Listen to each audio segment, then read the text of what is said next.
Hello dear. सबसे पहले तो मैं आप सबों को धन्यवाद देना चाहूँगा कि इसलिए कि आप सभी का प्यार मिल रहा है। तो चलते हैं इस क्वेश्चन पर।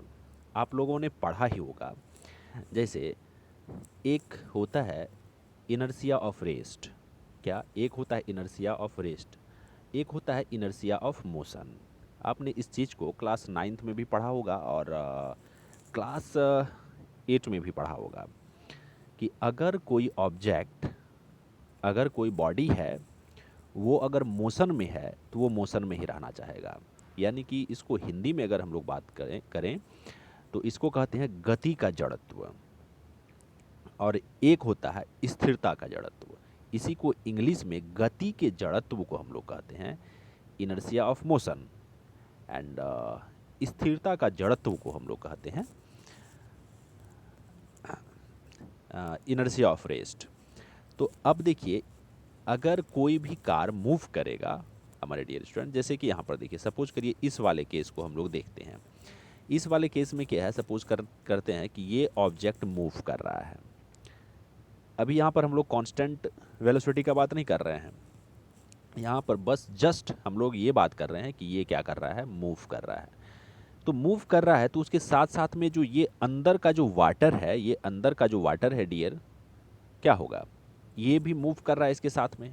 ये बस भी मूव कर रहा है और इसके अंदर का जो वाटर है डियर, वो भी क्या कर रहा है, वो भी तो मूव कर रहा है। तो अब जैसे ही इस ट्रक में ब्रेक लगेगा, ब्रेक लगने के कारण अब इसके अंदर का जो पानी है, या बोले तो इसके अंदर में जो भी लिक्विड है, वो तो मोशन में रहना चाहेगा। तो मोशन में रहने के कारण वो क्या हो जाता है, कुछ इस तरीके से आगे चले आता है। क्या, इस तरीके से आगे चले आता है। ओके, तो इस तरीके से आगे आने के बाद, तो देखिए इस तरीके से यहाँ पर पानी क्या हो गया था, आगे चले आया था, ना कि यहाँ पर ये पीछे जाएगा। किसके कारण, तो वो इनर्शिया ऑफ मोशन के कारण, यानी कि गति के जड़त्व के कारण। चलिए, एक तो ये केस है। अगर मान के चलिए ये जो हमारा ये जो ट्रक है, अगर ये कांस्टेंट स्पीड से चले, या बोलें तो इसमें कोई अगर कांस्टेंट वेलोसिटी है, तो इसमें एक्सेलेरेशन होगा ही नहीं। तो अगर ये कांस्टेंट वेलोसिटी से चले और ये आराम से बस में ब्रेक लगाए, और मान के चलिए जब ये कांस्टेंट वेलोसिटी से जा रहा है तो इसमें जो अंदर में जो लिक्विड होगा वो थोड़ा सा सिर्फ हिलेगा डुलेगा। क्या होगा, थोड़ा सा कभी पीछे जाएगा, कभी आगे जाएगा, means to and fro motion करेगा।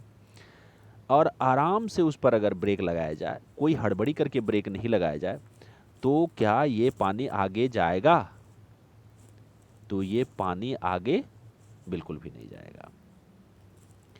तो यहाँ पर ऑप्शन बी भी हो सकता है, लेकिन अगर इस तरीके का क्वेश्चन आए, अगर इसको आप हाई लेवल पे सोचते हैं, तो यहाँ पर ये बी और ए दोनों आंसर होगा। लेकिन अगर उसे थोड़ा सा आप सिर्फ बेसिक पे जाते हैं, तो बस ये आपका जो आंसर ए है यही करेक्ट होगा। तो धन्यवाद।